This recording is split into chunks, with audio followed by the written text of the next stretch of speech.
a series of live streams we'll be doing, which will either get a talented driver in, like Charlie Robertson here, or there'll be direct feeds of some of our drivers jumping into project cars and doing some hot laps, or it might be coverage from live events that we do out in the real world, as it were. So welcome to everybody on the stream right now, and also welcome to anybody who is at Gamescom currently. So please be sure to check out the Gigabyte booth over in Gamescom over in Cologne. Have a go on Project Cars there. It looks like an awesome experience from the photos and videos that we've been seeing over there, and be sure to tweet about us and stuff on our Facebook and Twitter channels. So let's get into it. Hey Charlie, how's it going? I'm good, how are you? Yeah, good. One of the youngest drivers, I would say, who is either just playing Project Cars or also doing it out in the real world as well. So for those people who may not know of your career and stuff like that, I wanted to kind of take it back to how you first got into racing in the first place. So it was in karts, right? Yeah, so I started karting in 2005 when I used to live in Scotland, believe it or not. And, okay. 8 years old, my dad asked me if I wanted to have a go in a go-kart. I've always been interested in cars, I've always been sort of brought up around motorsport, and then I got my shot in a 5 horsepower cadet kart, which is a bit different from what I drive nowadays. So just to rewind there, so how did your dad, was he interested in karting as well? Or he thought he saw a talent in there somehow? Believe it or not, my uncle actually bought me a race suit for Christmas, and basically told my dad to send me out in a go-kart, and I think my dad's probably got a rolling invoice for him actually now. Right, I was going to say, so it's the uncle who was like, hey, try this out, and your dad felt pressured into it. Yeah, well, yeah, and it all started from there really, and fell in love with it, and did sort of 5-6 years of karting, and then moved into car racing. So unlike maybe some things that like parents kind of push you into and say, oh, try this out, and I want you to be successful in this and things like that, you actually find you have an aptitude for it naturally anyway.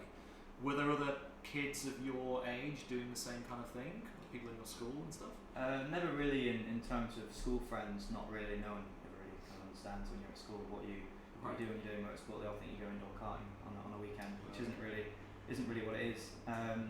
But in terms of many racing drivers out there who started in karts, and I think it's probably it is the best place to learn racecraft and to learn how to be a racing driver. And so it helps you hone your skills, and I think I really sort of found a lot from karting in the way I drive now. Yeah, we see that a lot with a lot of the drivers who have come in. Like many of the drivers who usually we speak to are generally older, and like as I said, you're one of the youngest we've kind of been in contact with and stuff. But even those guys still talk about like the old days when they were in karts, and old days are not that old, but they also started in there from a very early age, and the skills and stuff that they've learned there, as you're saying, have kind of taken them through to their professional careers onwards. So what is it about karts? Is it, I mean, the sensation of speed is extremely apparent because you're so close to the ground and stuff, right? And then of course you're on circuits and things, and knowing how to overtake and things like that. Did you have lessons, or what? Was it just getting out there and practicing? Yeah, I think it's just practice, and at the end of the day, practice makes perfect. And in karting, you're out in a go-kart so often that you've got, it's basically bum and seat time, really, right. is what karting. Time. Yeah, exactly. So, the more time you get out on circuit, and karting's the most accessible form of motorsport, I believe. And then, I think that's where you hone your skills, and where you just gradually pick up things from other drivers and people that have raced, and then taken sort of a coaching role. And at that age, when you're sort of 9-10 years old, you take on everything. Yeah, you just want to learn all the time. Right. You don't have that kind of I'm a racing driver. I know what I'm doing. You just want to learn, and you want to be the best. So I think that's an aspect of karting which definitely helps young drivers, and to be able to now you put that into use in cars, and then hone my skills in car racing and get even better there is all really from starting karting back in 2005. Gotcha, cool. So how did not a casual interest, obviously you had a lot of interest in this world, how did that then progress to entering into a championship, and what was it, the British Cadet Championship? Is that right? So how did it progress from there? Someone said, "Hey, you should probably enter this," and because I think you'll probably do quite well. Yeah, I think at every stage of motorsport, there's always a championship and always people you look up to. And in karting, you start at club level, and you do one event every month, and you see drivers there who also then compete in British championships, and you think, oh, I want to be like him. Right. He's what I want to base myself on. And then you go to the British Championship, and you realise there's people out there 5 times better than him, and then you want to beat them. Yeah. So it then goes from becoming more of from a hobby to then, well, I want to make a career out of this, and I want to move up the ladder and see how far I can go. And I think it's that stage when you get to British Championships that you really think you can actually, when you're getting good results, that you can move forward in the sport. Gotcha. And it seems like, yeah, I mean, you did, if my research is correct, yeah, you were doing a championship every year, basically. So we go for the National Coma Cadet, to the Kart Stars Mini Max, through to the MSA Kart Masters Grand Prix, and these are on almost like 2 championships a year through 2008 all the way through to 2010. So you were just climbing the ladder there, going from bigger to bigger to bigger championships. Yeah, basically faster and faster karts every year. And who was paying for this, your dad or the uncle? At this stage, it was my mum and dad. I mean, right. Same for most kids in karting. It's mum and dad's funds, how far they can get you, really. Gotcha. And you start looking for sponsors when you get into car racing. But yeah, I mean, I moved up bigger and faster karts every year up into 2010, when I think I was doing KF3.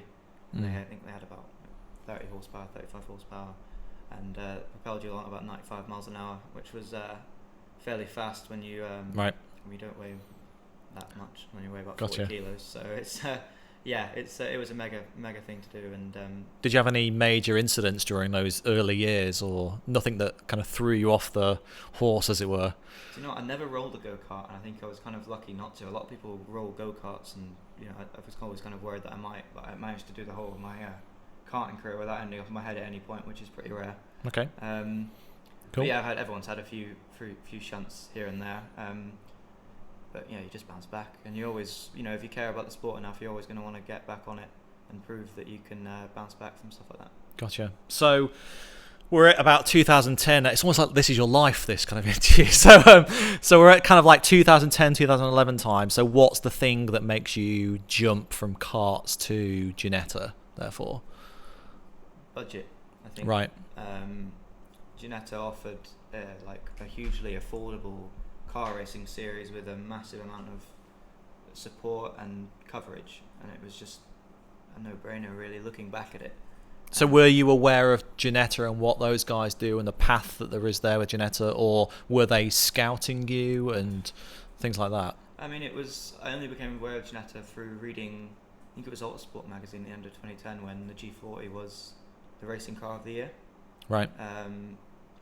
And that's where I really sort of gained an interest in it, and then off the back of that and wanting to do something further in 2011, we got in contact with Ginetta, and they put us onto a team, which was HAC Motorsport at that time. And so how does that, so for the people at home who are watching, and also in context of kind of our career mode and stuff in Project Cars, like how did you get a position on a team like straight away? They would have looked at your past, they would have seen you're a great kart racer and stuff, and is that enough? Is that the kind of the portfolio that you need in order to become a race driver on a team in the early stages? Yeah, I guess at that stage, a lot of teams, when you're a popular team, you have a lot of drivers wanting to be a part of your team, and at the end of the day you only have a certain amount of slots in your team, and so that you're going to want to pick the best drivers to represent and get the best results possible, really. So I think I went up for a couple of days and did a test with the team, and they were impressed, and off the back of that, really, they wanted to have me in the team for the 2011 season.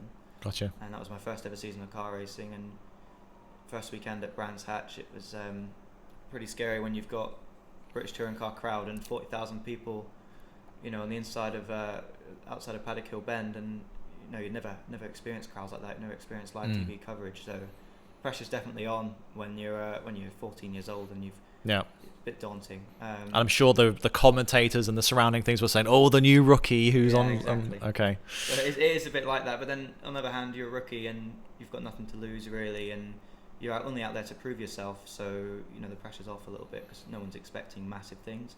So when you start winning races, that's when the pressure starts mounting.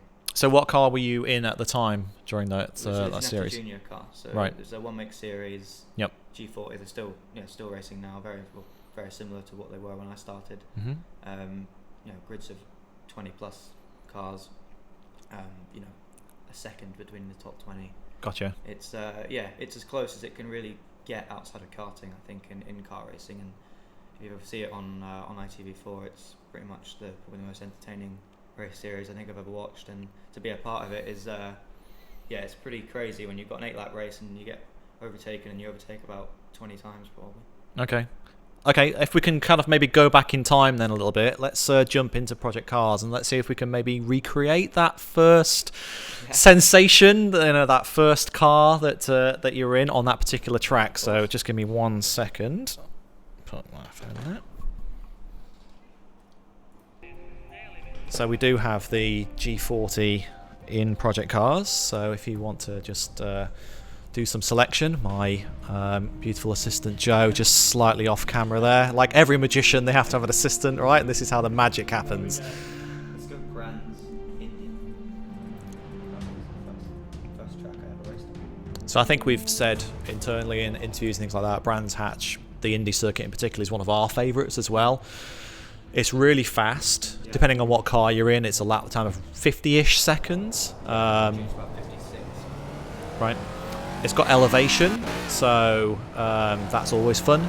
And it's only got a few corners, and therefore the feedback loop, especially if you're doing like a time attack or something like that, the feedback of maybe knowing you messed the lap up, but knowing that, don't worry, you've only got 50 seconds left to actually come round for another one again, is extremely good. It's good for us in testing the game. It's good for time attack trials that we put on, community events, things like that. So it's one of our favourites too, and it's nearby the studio too for us, so it's easy to actually get to. So let's have some questions from the people who are listening and watching in the Twitch channel. Andy, stop talking. Let Charlie talk more. Is probably one. Let's have a quick look then. So one of the questions I see here from Vice Guy 1989, good name, dude, is how realistic would you say Project Cars is compared to real life? So I guess let's talk at it from the perspective of this particular car. How, when you've been playing it, was there an immediate sensation of like, oh, this feels familiar? I think definitely it's probably the closest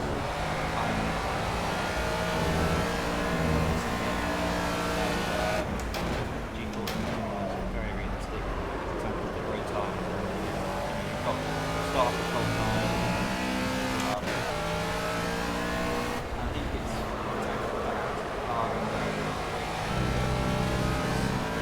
experience quite useful.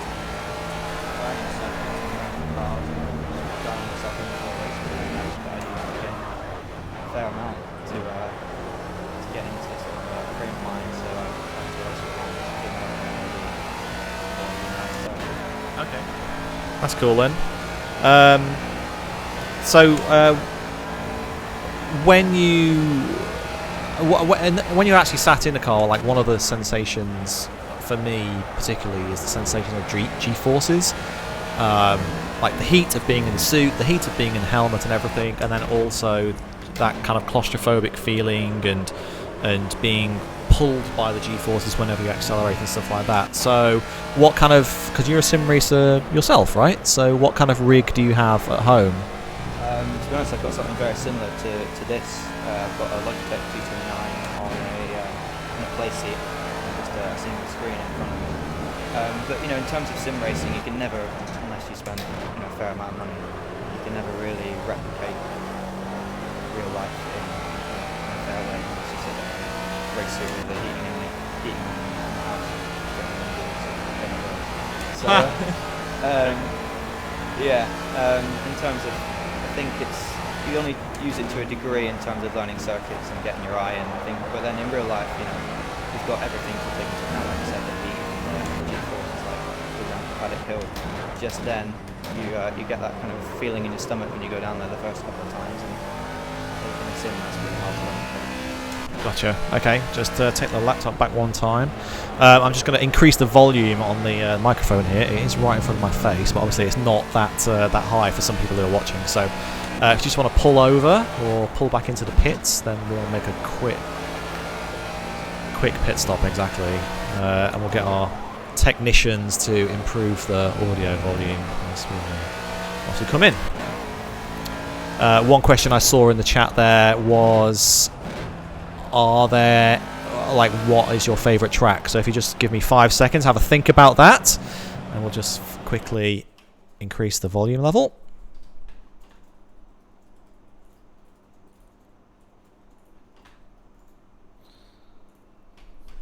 Dum dum dum. 1 second.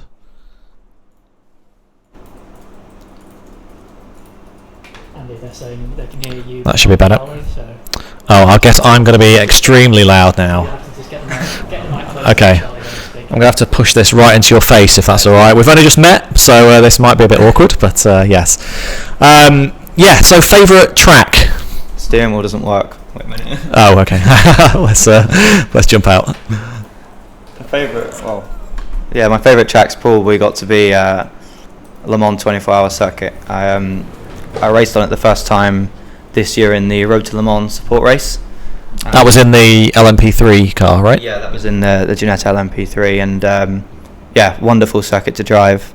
Heading down the Mulsanne towards the chicanes at 180 plus is something you don't experience on most race circuits, and it's just the atmosphere there, and it's just a really difficult to explain how cool it is to drive there. And I think probably the only place that comes close is probably the Nürburgring, and I haven't been there yet. So I think Nürburgring or the Nordschleife? Nordschleife, I'd say. Nordschleife, yeah. Okay. Yeah, I mean, we constantly hear there's a few iconic ones, isn't there, that you both have to go to in real life, and also we have to have in the game as well. So Spa, Nordschleife, Silverstone, Le Mans as well. So we're very proud that we've got Le Mans in the game.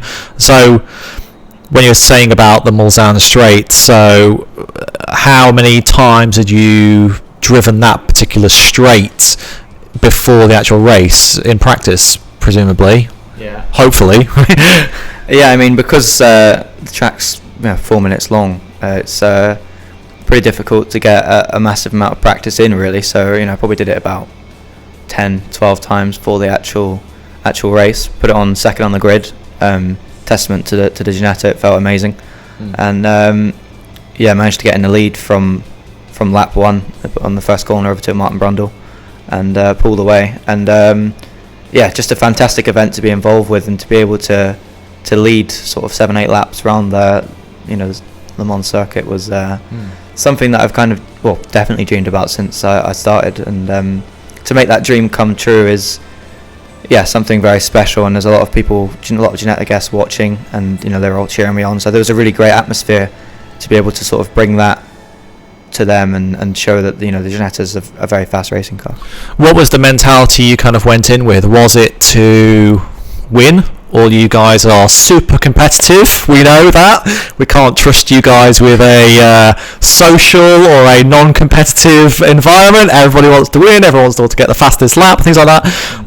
But was it also, or was it, more of a case of, I'm just going to try my best. I know things may not work out, but the whole team are behind me. Everything's going well. I'm just going to get out there and try my best. A little bit of both. You always want to try your best, and you've always got to be on top of your game.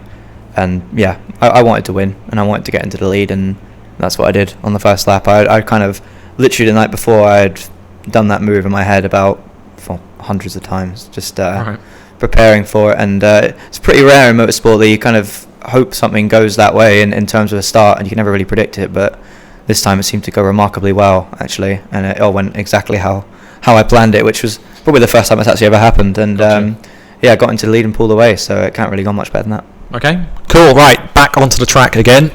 This time at Donington, in the GT4. So, and we've got a few more questions from people. Sure. So this is from Mika Streamt. This is brilliant. Okay, how do you find these things out? Do you think there is a way to get into racing without spending thousands of euros? The answer is with video games like this, right? That's actually that's exactly what I was going to say. I mean, if you've got initiatives such as in video games that help you hone your skills, and I'd say if there's a method to get into motorsport through gaming, I'd say definitely pursue it. If you don't have the money to pursue real circuit racing, I think it's definitely the next best thing. And if you can practice on the track, and track time is very similar on a game to real life. So if you can perfect it in a game, I'm sure you'll be able to translate that to real life if you ever get the chance. So were you using games simultaneously alongside like your Formula 4 championship and through the Ginetta championship back in 2012? Were you using games maybe not as a training tool but to get familiarity with certain tracks, or just learning braking points and apexes and things like that at the time as well? Yeah, of course. Probably the first time you really learn a track when you've never been there before, you go out with someone in real life in the passenger seat, someone who's been there before, and they teach you where to brake, where to position the car, looking for certain characteristics on the circuit for like split lines and stuff like that for using for braking points. And then in the game, if the track maps are well done, like this one is very accurate to Donington in real life, you can then go off the back of that and then go away and maybe have a few sort of practices before you next go to that circuit, and then you'll be able to remind yourself of where all the markers you were using were, and then you can go from there, and it's almost like you've been at the track for a couple of sessions before you actually before you get there. Yeah, because I think we found that ourselves with some drivers who are similar to maybe yourself a few years ago. They're starting their careers and they don't have either the geographical means, because they live nowhere near the circuits, or the financial means to actually get there and get a truck and go along there and all that kind of stuff. So it's certainly helping those guys out, and it's interesting to hear right from the horse's mouth, as it were, that it's the same kind of thing too. Another question here, is there a corner or even a whole track that you do not get along with? One you want to improve upon? I don't know, that's a hard question really. I'd say Brands GP has always been a tough one for me, because it's one of those circuits where it's actually not open that often and there's not really much opportunity to actually drive it.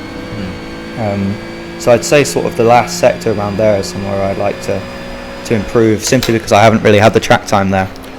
Gotcha. So there's always one bit when you think, I could just do it a little bit better, but you just don't have the opportunity to actually get out there yourself to keep trying it. If they invited you for a track day and there was no one else there and it was completely open, then maybe you could do that, I guess. So that's a nice little hint out there to the owners of Brands Hatch to get Charlie down there.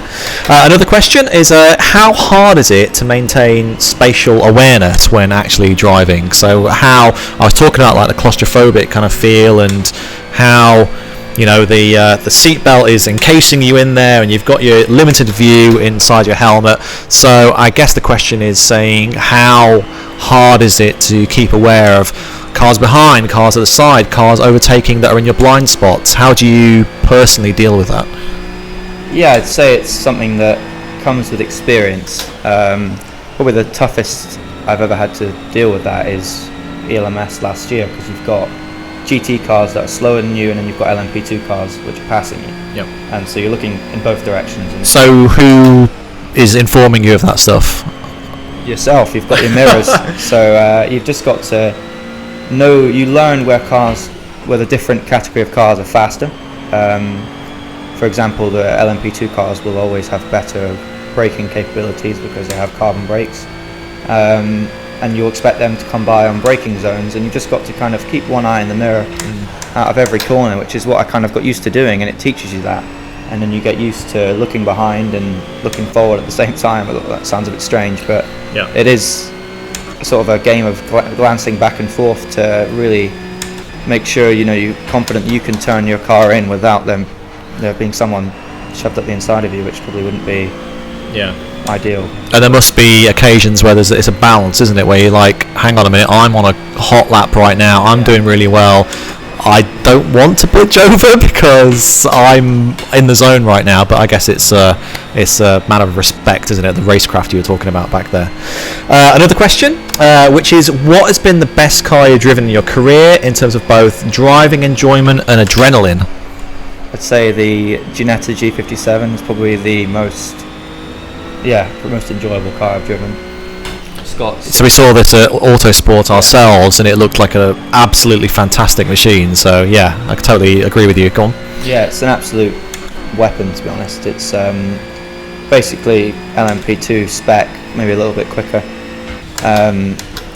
600 horsepower Chevy V8, and I've never driven anything that's like it. It blows your mind when you when you hit the throttle pedal and you've got 600 horsepower there.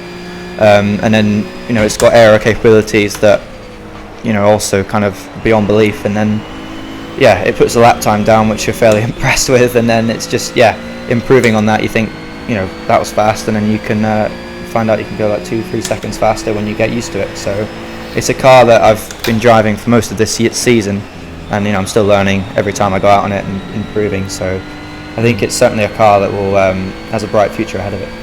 So when you're in a race or in a practice session or in a qualifying session and you're out on the track, what kind of things are you coming back and telling the team to either tweak or something doesn't feel right? So what kind of things, what's in your head as you're kind of coming back and taking the helmet off and the mechanics are waiting for you eagerly to respond to what you're talking about? Yes, I'd say the first thing on a race weekend is to always set your ride heights and make sure that your car is sort of as low to the ground as you can actually get away with without obviously wearing the plank or wearing the bottom of the car away, which isn't particularly great. So you've got to be, when you want to have a little bit of rake in the car, that's when the front ride height's lower than the rear, so you've got a little bit more front end bite. And then I'd say it's optimizing the aerodynamics. I think the front of the G57 at the moment is very good in terms of aerodynamics, and we're still learning with the rear wing. So at the moment we're just searching for a little bit more rear aero, which is it's still got a lot, but it will be nice to have a little bit more. So that's what we're focusing on at the moment. So I usually come in and go, can we have a little bit more rear wing, because at the end of the day I want to go faster and faster. Gotcha. So now that the microphone is a bit louder as well, somebody asked in the chat if you could maybe repeat the answer to basically how realistic is Project Cars comparable with the cars you've driven in real life and stuff. So if you just want to reiterate what you said before. Yeah, I'd say it's as realistic as I've been experienced in a game to real life, and I'd say it's a tool that I use to then practice it virtually before I go to a circuit. That's how good it is. So when you've got a car that you maybe haven't been in for a while, or a circuit you haven't been to for a while, you definitely use Project Cars to basically get your eye in. I'd say it's definitely the most realistic simulator game that I've ever experienced. So I'm an avid player of it. I think I play it probably too much every week, and well, my girlfriend thinks so. So it's a great game. You could just say it's training, so it's part of your career playing this game. So one more question, which is, so what are your top 3 tips to be more efficient in Project Cars? I guess that's from attacking the track. I guess that question is related to. Some kind of pro tips, I guess. I'd say... So what are you looking at? Maybe a commentary of what you're kind of doing right now. Yeah, I mean, it's always difficult in a game to find a zone that you're comfortable with, and I find that actually relaxing and not overdriving is probably the best way to do it. A lot of sometimes I think, oh, why can't I go any faster, and then you start trying harder and then you actually go slower. So it's all about actually relaxing and making sure all your inputs are smooth. Is really where I find the time. And obviously that's probably one tip. And then just practicing seat time in a game. You know, if you get enough time, it will come. The time will come. And do you do much stuff under the hood in terms of tuning the car and things? I do a little bit here and there. I usually do a little bit of ride height changes and aero changes. For example, I'd say for Oulton, I'd put a little bit more aerodynamics on the car because there's not really many long straights. And this car, well, Ginetta would, benefits from having lots of downforce. It's got a lot already, but it would be, it gets even faster when you wind a bit more rear wing on. And I'd say for this circuit, I'd definitely put some wing on, and then for a circuit like Monza or something, you'd take the aerodynamics off because there's lots of long straights, and you probably find 7 or 8 miles an hour down a straight. So I'd say definitely focus on that if you want to find a little bit of time here and there on different circuits. Gotcha. So you've been here today putting some hot lap times in for people to try and beat in project cars. Have you attempted the leaderboards out there? You must have, surely. I have a go here and there, but I think I need probably. There's a lot of people out there that are fast, and I don't want to put times out there before I'm confident that they'll be fast. We hear that a lot, funnily enough. So, I mean, that's an interesting concept that you've kind of touched on there, which is that, there are people out there, especially our esport pros who are doing this religiously. They're extremely passionate about the game. They're extremely dedicated to participating in our community events, in our esport rounds, things like that. And so it's interesting to hear you recognise that as well. And there are some people out there who are insanely fast, right? Aliens in that respect. So we've been doing our esports program for over a year now. We're in season 2, and I think we've identified ourselves like there are some amazing drivers who potentially have a job in real life. Like, do you think you could take one of those guys and immediately put them into a car and they'd be fast, or do you think they've got the basic skill sets from the game and they would still need like a fair bit of track time in order to be comparable with other colleagues? I think obviously it's been proven in the past that you can take drivers from games and they'll be fast, and that's I've seen that firsthand. And they can be very fast, and that's certainly not questionable. I think you can put a driver from a person that's fast in a game straight into a car and they'll do a good job. It's then taking it a step further and being able to understand car dynamics, and maybe that's where you could, if you're someone that's trying to make it from gaming to real life, you've got to understand the car and know when it's hard to read what a car's doing when you've only ever felt it through a game. So when you get into real life and you can feel the car moving underneath you, it's then feeding that back to engineers, which is where you really need to have an experience, and that just comes with seat time. So I'd say you can definitely be fast straight away, but then there's a stage where you need to then learn and be able to improve the car setup to how you like it. Gotcha. I mean, unlike maybe some other esports out there, there's a potential. The ultimate prize potentially is that you get a seat in a real car. If you play some other games, you're maybe not going to go shooting in real life, or you're not. The fantasy world does not translate into the real world or something like that. But with the rig that we've got here, you're actually in a seat, you're actually with a wheel, you've actually got pedals. Like we could put you in VR and it would maybe feel even more immersive because you'd have a virtual helmet. So it's interesting that like the racing genre is getting so close now to actually real life.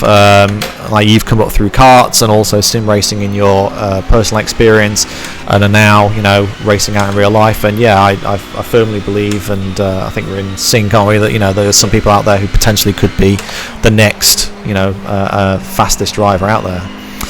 Okay, have we got any more questions and stuff? Not at this second. That's awkward. Okay, good. Okay, let's move on to a different track and car then, I think. Yes. So, any particular track you'd like to attack yourself?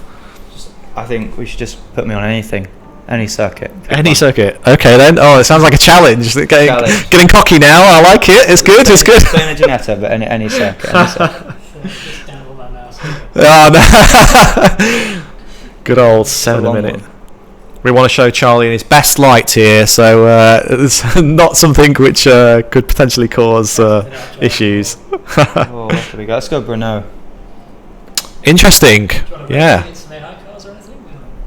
No, I'm okay. Same car, still the GT3 car, Yeah, GT3 will be fine. So you're talking about kind of when you're practicing in the game and things like that, slowing it down. That must be the same mentality for your endurance races as well, right? So the challenge endurance, obviously the European Le Mans series.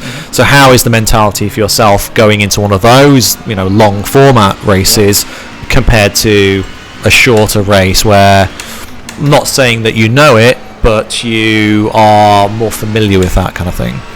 Yeah, it's very different. So obviously before I did ELMS last season, I'd only ever raced in sprint races. So it was a huge, steep learning curve for me. To be able What's the average lap count for like one of those races? For a sprint race, probably about 18 laps, less than that. So very different. And then you go straight into a 4-hour race. We're doing 2-hour stints, and it's all about preserving your car first and foremost, not taking any unnecessary risks through traffic or running any unnecessary curbs, and then also being consistently quick at the same time. So it's it gets difficult when your tyres are changing in terms of their performance towards the end of a stint, and you've got a lot less grip than when you started, but you're expected to do a similar sort of lap time. And it's very different concept of racing. And then you've also got to bear in mind that you've got a co-driver who is relying on having a good gap to be able to finish the race with. So you've then got to think about him, because you're not just racing for yourself. And relying on you keeping the car in a good condition for him as well, right?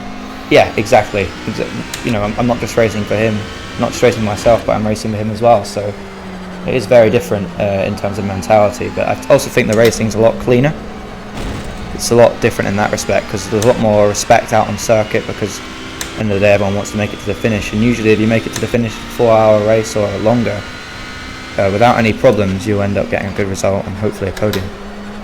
So in our game, obviously we give you feedback and stuff on like how your tyres and temperatures and things like that are with our telemetry and things like that. What kind of info do you have other than feel and intuition on how good your tyres are currently, how overheating your brakes are and things like that? What kind of stuff do you have that can give you that kind of feedback? Feel. It's all in feel. In P3 and LMP3 that I did last season, there's no sensors that give you any of that information. It's a very cost cap series, but it's all through feel, and you learn it really. If your brake pedal's going long and spongy, that you probably need to bleed your brakes or get some new pads. But the car's designed to do these races, so it's pretty rare that you're going to have to change some brakes mid-race, and you just got to adapt your driving style to it. Brake a little bit earlier, brake a little bit less in terms of pressure, and it's all part of that, conserving your car to make it to the end of a race. And then that's actually when you find that you're driving this exactly the same at the start and at the end. There's nothing really changed, because if you've preserved your car, you can continue pushing at that same level right up until the last 10 minutes. Gotcha. One question that came in was, what is your favourite car track combo in Project Cars? So I noticed that, like you mentioned Bruno here, which I would say, to be fair, it is maybe not one of the more popular tracks in the game. It's a brilliant circuit, but compared to some of the others, it's maybe not chosen as often in online races or whatever. So it's interesting that you yourself chose it. So what is your preferred track, the one you constantly go to every single time, the one that you go there to test the performance of the car or to try and improve your track time? The one that I say I've actually done the most on is probably Oschersleben, which is really weird. Okay. I don't know, it's not a very common track to use, but I really enjoy it actually. I like the back section. There's like kind of quick chicane in the middle, and then the last sector's really nice as well. It's where you can get away with using a little bit of curb, but then also not too much. So it's really sort of a knife edge circuit where if you mess up one corner, it's all gone. You can't get it back. And Ginetta GT4 around there is pretty good, and that's probably one of my favourite combinations. Also, there's that. Have you driven that in real life?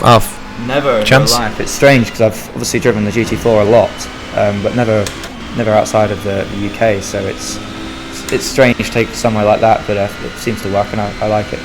Cool, there you go. Charlie loves the deep cuts. He loves the Oschersleben and the Brno. So do you think sim racing can grow in the draft of the big esports games into something profitable for pro teams and drivers? Wow, long question. I guess what's the kind of concept behind that? Do you think sim racing is a viable... Sorry? Do you think that sim racing can be professional and is a viable thing to look to in terms of esports for like real teams? I think so. I think it's definitely on the up. It's definitely growing, and I think it wouldn't be surprising to see, your F1 teams or lower teams as well with an esports team as well to back it up. Because so a real racing team and a virtual racing team as well. We've got teams that have branches in different types of single-seater racing. There's no reason why, your Carlins or your Vortex out there can't have an esports team. Really, there's no need why there shouldn't be. And I think if everyone jumps on that boat and sees it, then I can't see any reason why you wouldn't be able to get sponsors and for it to be popular. And it's definitely something that we should be looking at, and I agree it's definitely something that is going to be popular and is growing at the moment. Cool, yeah, absolutely agree. So what are your real life lap times compared to your Project Cars lap times? So the context for that is that surely the lack of fear when driving in a sim potentially makes it easier, right? Or not? I'd say so. I think it's definitely a little bit quicker on a sim, just because you have a restart button, really. And then in real life, you can't just press restart when you go off. So, yeah, I'd say there's that fear element is definitely taken away. Have you found when you've set times in the game that they are accurate to what they are in real life? They're very similar within a second, I'd say. Definitely. And I think that's why it's so useful. If there's 5 seconds difference, it might not be, but within a second, that's perfectly viable. And that second could be from tuning or some little thing on the track, or the track temperature, or whatever, or something like that. So okay, interesting, definitely. So yeah, I think we should probably jump into the G57. We've been talking for an hour now, or so far.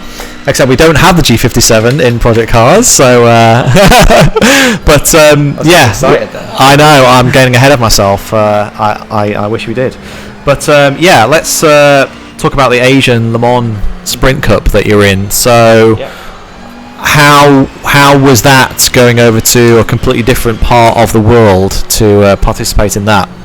Yeah, it's very different. I've only ever raced outside of the UK and Europe last season, and then this season I've been racing in Asia, so it's completely different.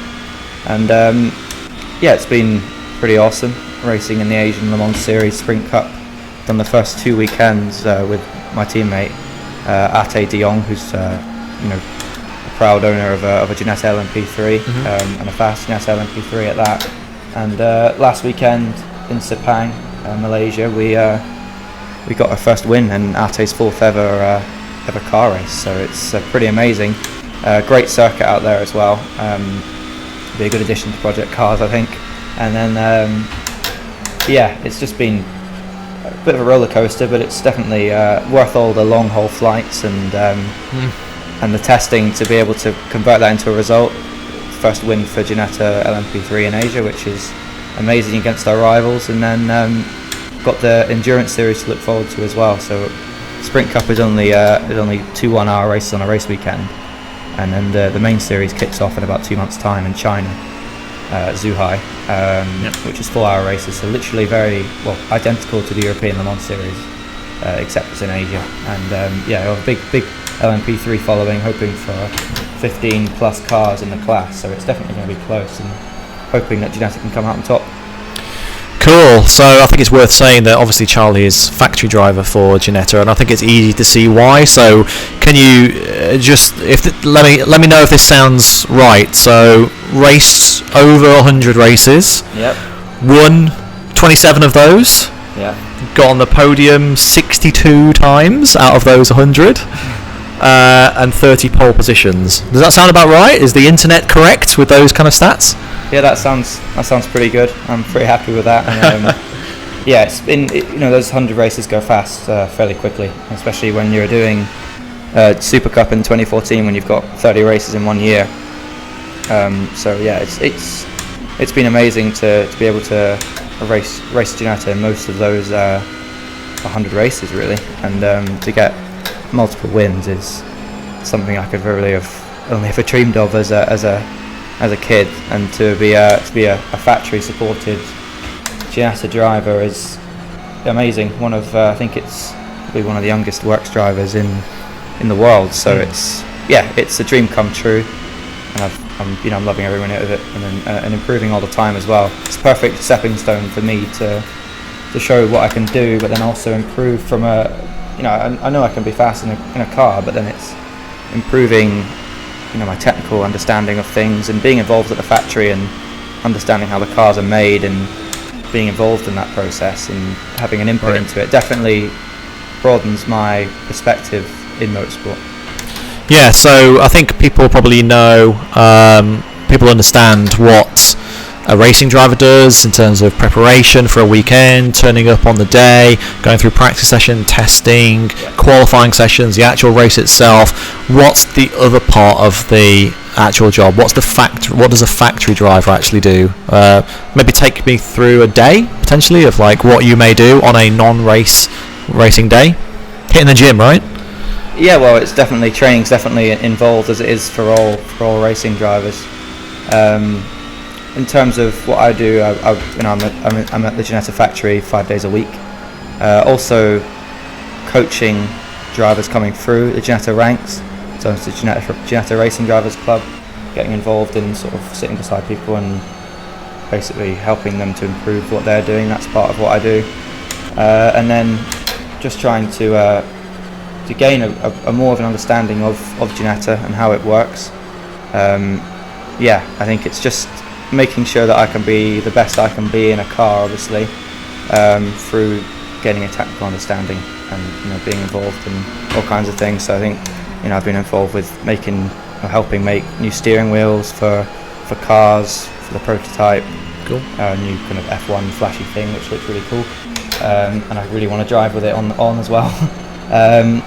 Just getting involved with a bit of everything, really, every side of it, and it's rewarding because then you go out and get a result and you feel like you've seen the people that make the cars and you think I've won that race, and that's because they spent 4 weeks building that car every day, and then if you go out and win in Asia, it's rewarding for them as well. So it's definitely being able to see that back at the factory and then going out and getting the results makes it all more rewarding, really. Okay, right, great then, Charlie. So I think we went through your entire career then.